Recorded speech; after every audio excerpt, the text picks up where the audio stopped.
Saudara, 6 penagih utang atau debt collector mencegat dan merampas sebuah mobil berisi 5 penumpang perempuan. Aksi intimidasi yang ternyata salah sasaran ini terjadi di pintu masuk tol Kaligawe, Kota Semarang. Nomornya ini loh, makanya. Loh, ini rental loh. Iya, memang mobil yang rental ini masalah. Apa sih, Mama? Video aksi penagih utang merampas mobil yang ditumpangi 5 perempuan beredar di media sosial. Dalam video tersebut, pengemudi memastikan mobil yang ia kendarai adalah kendaraan rental. Meski sudah dijelaskan, debt collector tetap saja memaksa masuk ke dalam kendaraan. Belakangan diketahui jika perampasan kendaraan itu salah sasaran.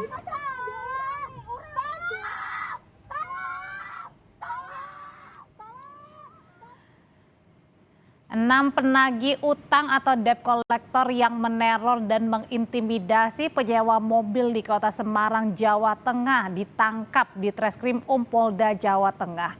Dari pemeriksaan, para penagih utang diketahui salah menargetkan kendaraan. Para tersangka dijerat dengan pasal berlapis tentang pemaksaan dengan kekerasan, pengeroyokan, dan tentang perampasan kemerdekaan seseorang. Keenam pelaku terancam hukuman maksimal 5 tahun penjara. MK agar DC tidak boleh melakukan perampasan pengambilan unit di jalan, sehingga apabila melakukan perampasan maka akan dikenakan dapat kami kenakan pasal perampasan atau pencurian dengan kekerasan. Kita yang di Polda 6 orang ditahan. Kami ajak